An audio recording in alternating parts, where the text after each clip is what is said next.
apa pendapat Gus, jika seorang istri memiliki pendapatan lebih dari suami, apakah sang suami ini harus menurut terus kemauan istri? Jadi gini, qabiltu nikahaha wa tazwijaha bil mahril madhkur. Itu kan yang katanya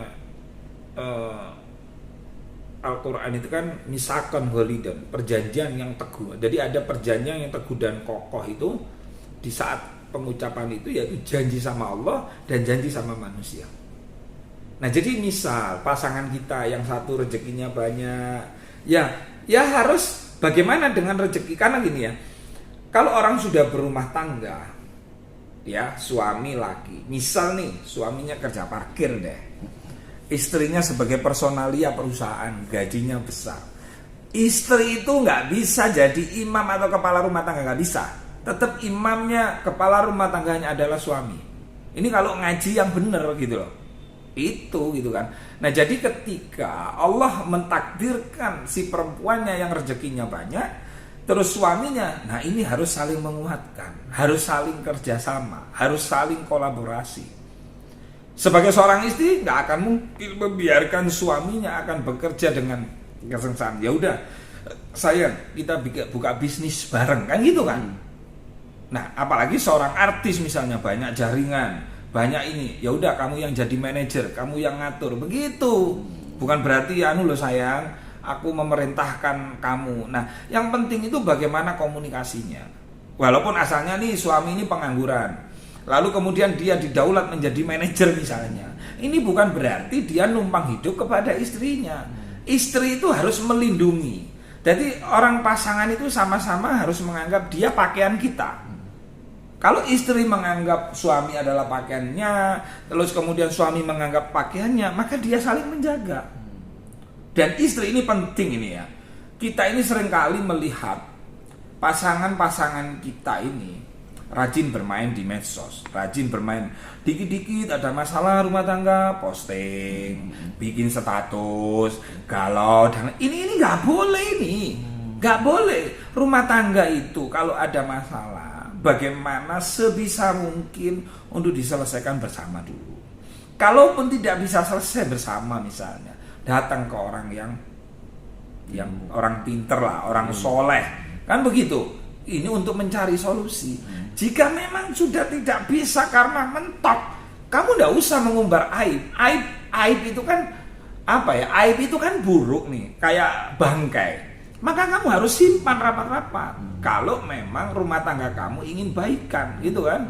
Kalaupun ingin, enggak, saya tidak ingin baik-baikan, ada jalurnya di pengadilan. Ya udah, kamu di situ aja, nggak usah pakai drama-drama lain-lain gitu. Berarti tidak dilarang untuk di medsos gitu. Iya, nggak boleh. Apalagi dibikin kan sebuah video di YouTube gitu. Iya, nggak boleh, itu namanya ghibah.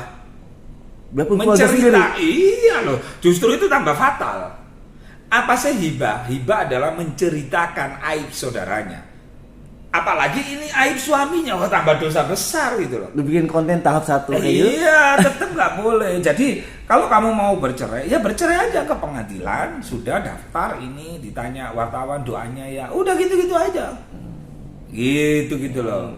Jadi yang namanya membuka aib ya mas, itu tetap dilarang oleh agama. Nah sekarang ini kan eranya modern, seringkali gaya-gaya di Instagram, terus kemudian nggak tahu itu untuk kayak gitu harus dihindari. Oke, bicara menyembunyikan aib ya, tapi dia sendiri berdua posting dengan kesindiran-kesindiran masing-masing tanpa adanya sebuah cincin yang mulai hilang. Gimana menurut pendapat Gus?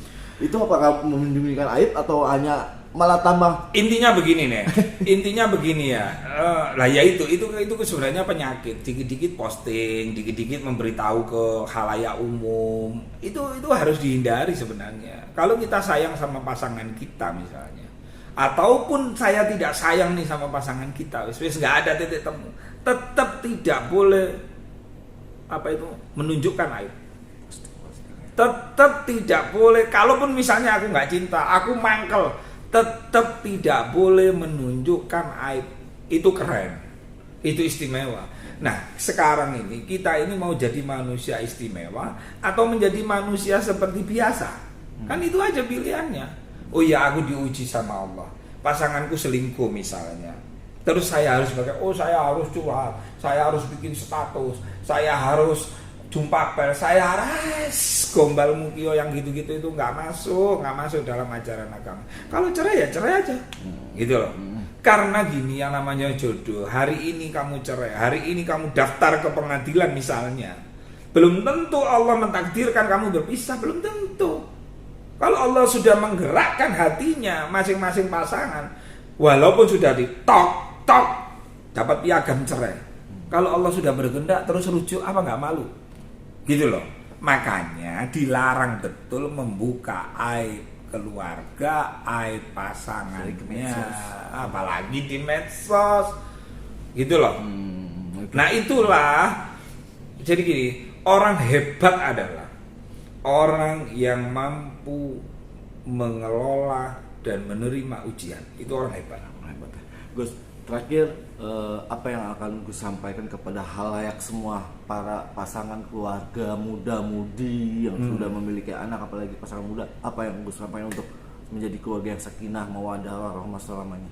Iya, jadi ya kuncinya ya tetap berpedoman kepada ajaran agama, bahwa kenapa sih kita ini disuruh sholat, inna sholata tanha anil fahsya'i wal munkar, agar kita ini dengan sholat itu bisa mencegah perbuatan keji dan munkar.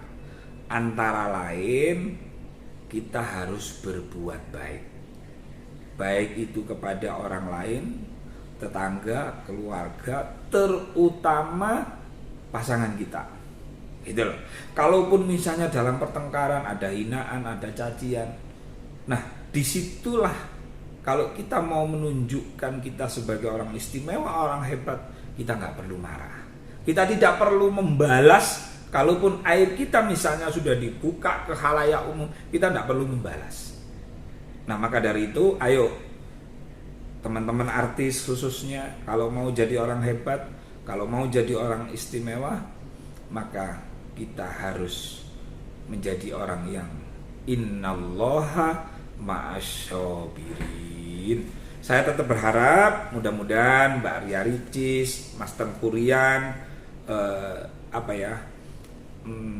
bisa bersatu kembali dan mengedukasi masyarakat.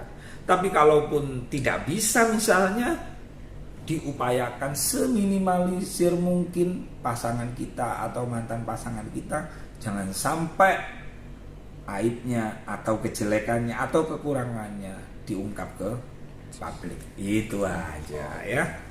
Oke, terima kasih Gus. Yuk.